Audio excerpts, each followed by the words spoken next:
Would Shirley Lundin, Jim Smith, and Mary Parks come forward, members of Greg's Chalice Circle?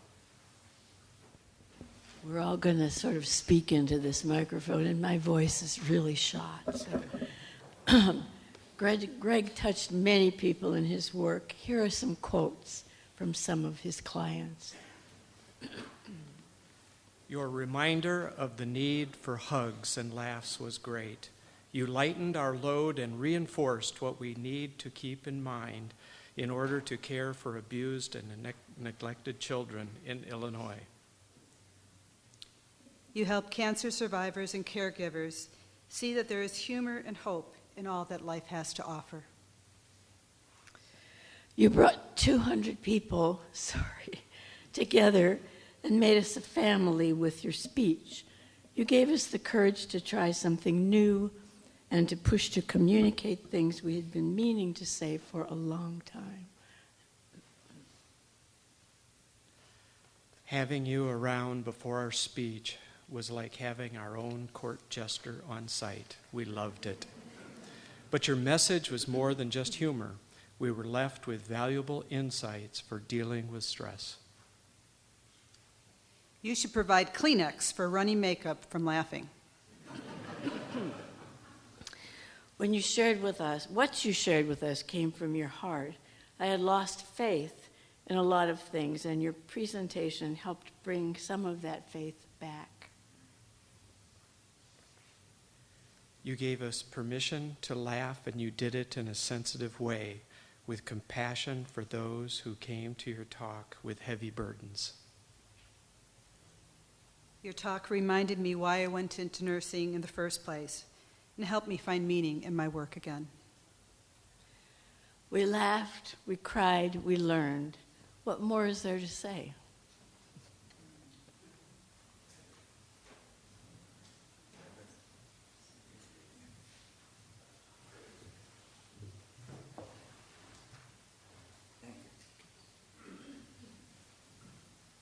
It's beautiful, beautiful ceremony, beautiful. And my name's not on the program. I'm a good friend of Greg's, and I just love what's going on. And I have many memories of Madeline and Greg. Everyone with so much humor here. But the one thing we're missing, we're not hugging. And he loved that hugging. So how about everybody getting up and hug each other? He would love that. Okay, come on. This is Greg's cab driver.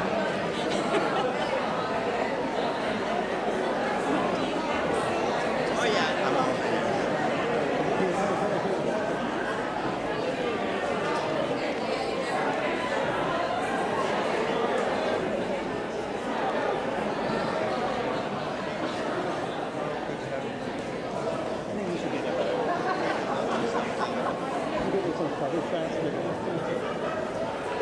I did. I moved around an hour. I'm his brother. Oh, nice to meet you. Now.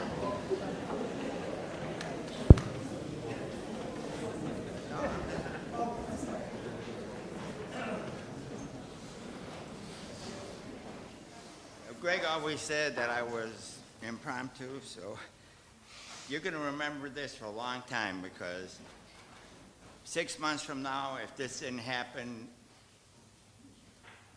half of you would remember Greg. But today, after hugging each other, you're going to go, yeah, we went to a memorial and we hugged. And nobody ever hugged at a memorial. And that's what Greg would want. And I would like to read something here. God saw he was getting tired. So he put his arm around Greg and whispered, "Come with me." This is a song with tearful eyes, for all we watched him suffer. Although we loved him dearly, we could not make him stay. A golden heart stopped beating. Hard-working hands at rest. God broke our hearts to prove to us he only takes the best. Greg, I love you. Truly, we are here because of love and memory. We lift up how important Greg Risberg has been to us. We acknowledge that he is gone, that he was someone special. Whether we knew him as Dr. Hugs, a generous human being, what I would call a professional human being, who often acted, as Madeline says, in an unprofessional, or at least unexpected way. I understand that there's a tree in the park near to where Greg's sister-in-law in Florida lives, and that Greg would comment on this tree at this time of year when they'd be down there, and he'd say, "Why doesn't anyone decorate that tree in the park?" I also understand that Madeline's sister, Jackie, did just that this year. This is what we're called to do, to let Greg's love grow in us.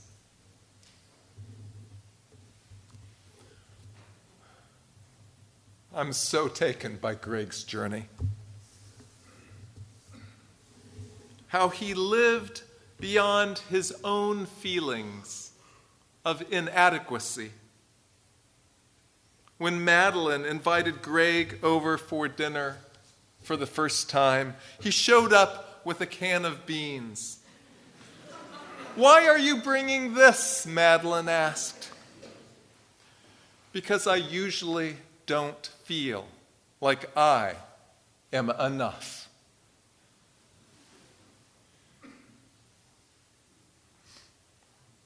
Greg also struggled with being alone.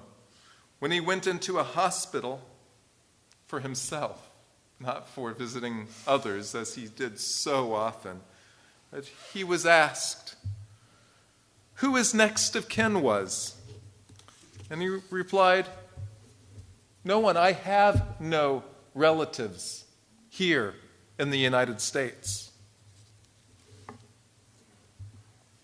He knew what it meant to be alone. And he took care to alleviate his aloneness, his loneliness, and to alleviate that of others. Here at Unity Temple, he loved the music, the people, the messages, and there was no message he appreciated more than what I share with the coming of age students each year. When I tell them, and really tell everyone, you are enough. You are not alone. You are loved. His greatest love among this faith community was the choir. He paid for Diradon that the choir sang, and his favorite performance was the Sunrise Mass by Ola J-Lo, that great Norwegian.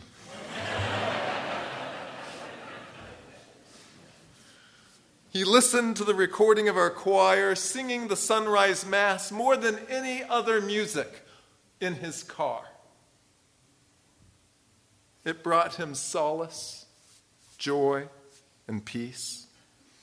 In music, he found a deep connection to the holy.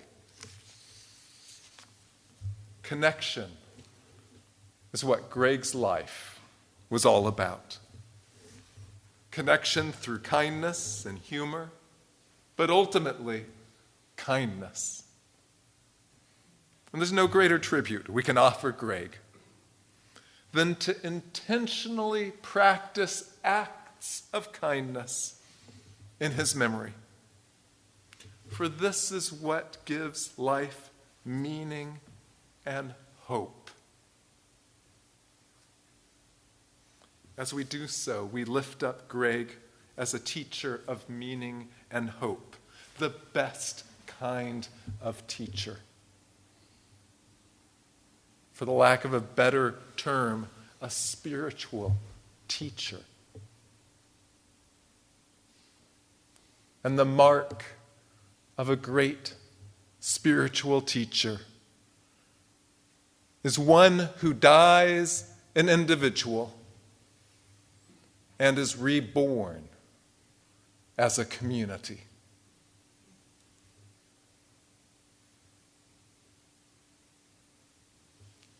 We participate in Greg's rebirth as we practice kindness and humor and connection in his memory.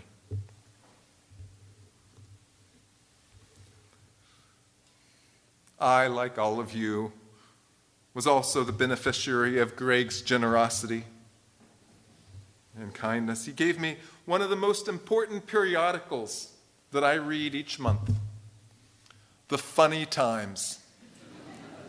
He also extended me his forgiveness when I failed him, his tears when I touched him,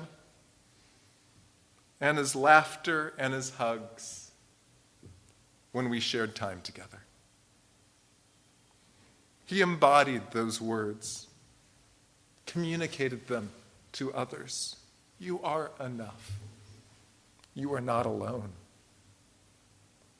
You are loved.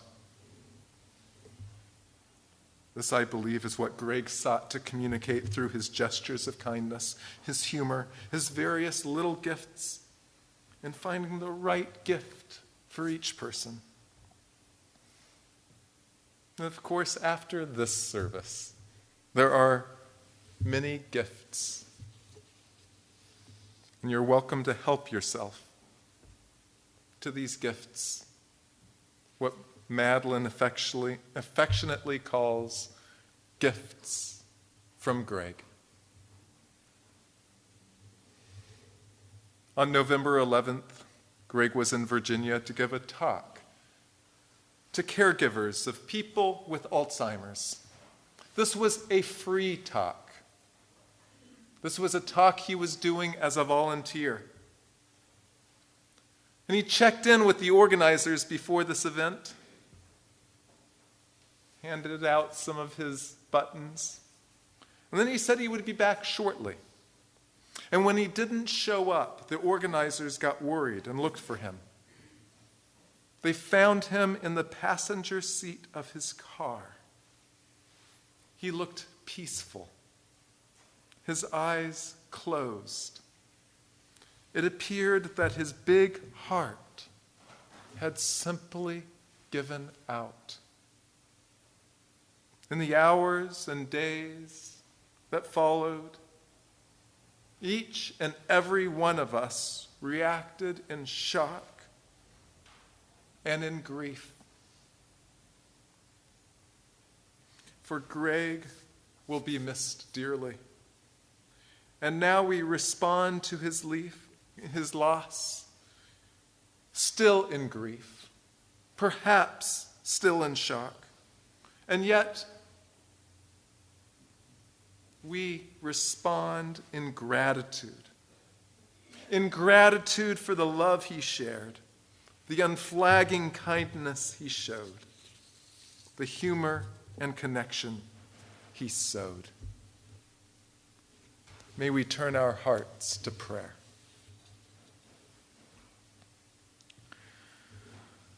O Spirit of life, source of all love, eternal mystery of God within, among, and beyond us, comfort Madeline the woman Greg so dearly loved with gratitude and grace.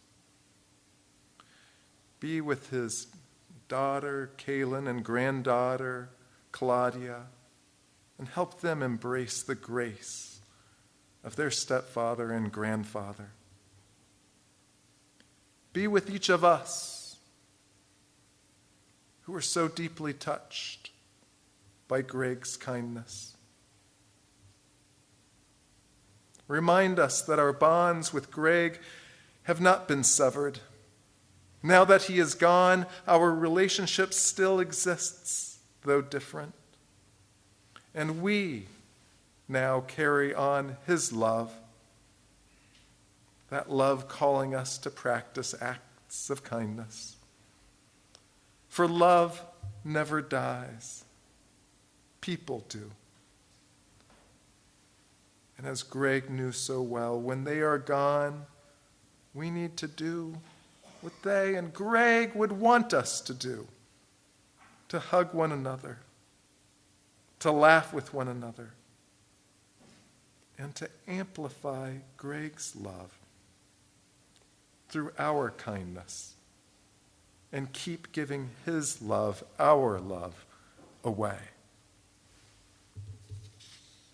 Bless us with the grace of connection that Greg taught us so well. Blessed be. Amen.